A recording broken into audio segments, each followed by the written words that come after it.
If you want to get to the heart of it, what is the need for money? Only the human being has this crazy lifestyle. The animal goes outside, looks around, and finds something to eat. No, but we have to go through schooling, training, apprenticeship, and finally we got to get a job and then make some money, and then you can sit down to a meal and not starve. Like, why is that? It seems cruel and unusual punishment. So we have to think a little bit beyond and past just the money, because it really is a mystery. Why is it set up this way? We have, you would think, more noble things to do. So our food should be available more easily so that we can be free to do noble things. And yet we have to spend most of our lives just preparing for the job that will make us the money, that will buy us the food, that will keep us from starving. I mean, that's it's crazy. So the reason money makes the world go round is because that's our survival. But the question is why? Why such a crazy system? And as long as we're talking about it, what is this craziness? We work 6 days a week so we can rest on one day? That's top heavy. It's like, we should work one day so we can rest in 6. There's these movements across the world now where 4 day week. Yeah. Right. Yeah. Because it should be that way, ideally. So here's the precautionary warning. You can get a lot of comfort from money. Your life is easier, more comfortable, broader, you have a bigger vision. But it is not meant to produce happiness. And that's where the big mistake is. Yes, money will give you comfort, it will not give you happiness. Because it won't give you satisfaction. Feels good to be able to make money. You come in with a big wad, you feel great. It's not happiness. So if you depend on the money for happiness, you're headed for a depression. And if not you, then your kids. You say, so what? So what?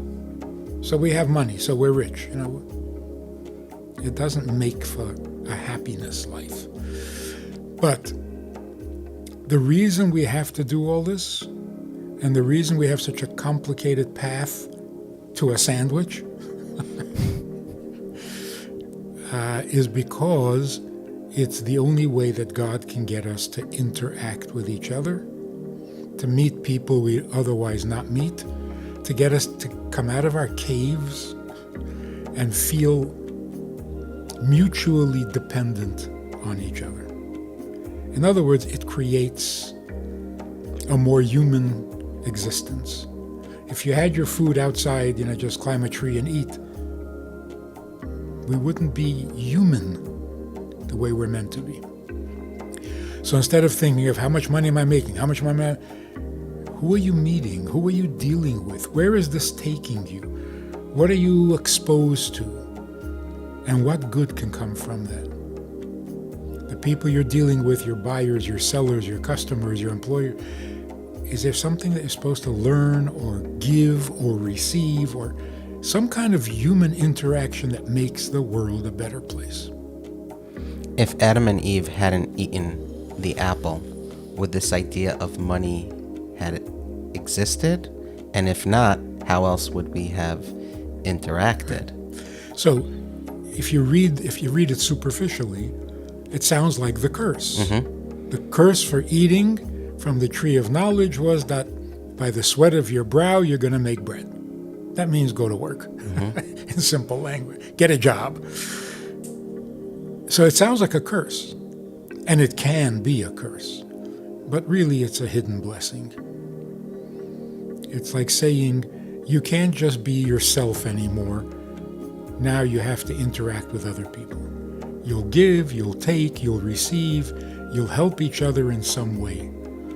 But no more hermit kind of life in the Garden of Eden, just picking things off a tree. There's a verse in Mishlei, Tzedakah Tatzal Mimaves, that charity will save the donor, or can save the donor's life. What is it about charity that is so powerful, so much so that a donor can be saved from potential harm or death?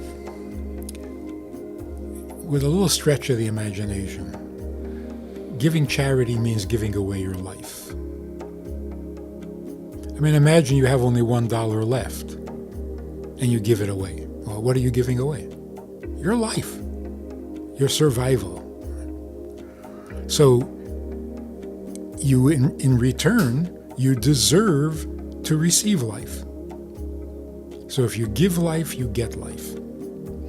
If it's not always that dramatic, where it's your last dollar, but every dollar could be your last dollar. And what do you invest in making this dollar? Pretty much your whole life. You got to wake up, you got to go, you got to work, you got to train, you got to learn. It's your whole life. Although we should make a distinction. There's a difference between existing and living. Huge difference.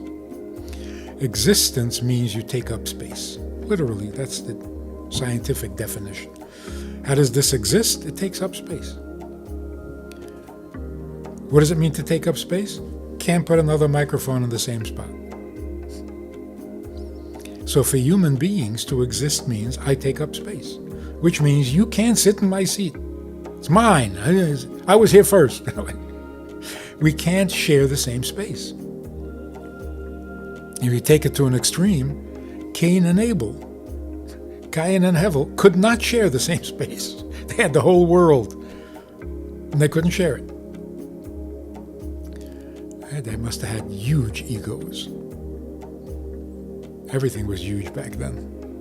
So, existence means to take up space, which means intolerant of anything invading your space. In addition to that, in order to exist, you have to have certain resources. You need food, you need drink, you need shelter, you need warmth, you need cooling, you need all sorts of things just to survive, just to exist. So if you have everything you need for your existence, what have you accomplished? Nothing. No one is invading your space, and tomorrow you can do it all over again. You'll eat, you'll drink, So really, it's kind of depressing. And that's what we call existential angst. It hurts to exist. And that's why we're always asking, what is the purpose? Why am I here? What's your problem? You don't want to be here? I want to be here, but I can't figure out why. Like what for? So that I can not let you into my house? Because it's my house? And then give me food, give me drink, give me this, give me that. It's embarrassing and a little depressing. If I take my existence more seriously, I worry about it, I stay up at night, worrying about my space and I'm going to get seriously depressed. But then there's also life. Life means, what effect does your existence make on the world around you? Your being here, your existence, has an effect. That's what justifies your existing. So life means, what are you contributing? So the fundamental difference is, existence is demanding, needy. Life is giving, needed. Before we get to making a living, having money, getting rich, not getting rich, one thing has to be clear. We can't function as needy creatures. We have to see ourselves as needed creatures.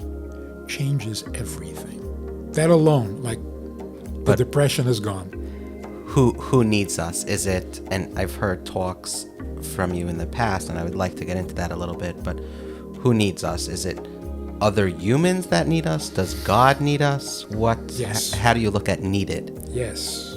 Both. Some would say, or push back and say, God doesn't need us. God has everything. Well, let's put it this way. God's plan needs us. The plan can't work without us.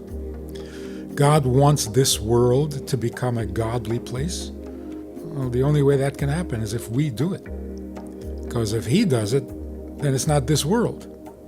Then it's heaven. He wants earth to become godly, meaning by its own limited, fallible, clumsy way to somehow get to be godly.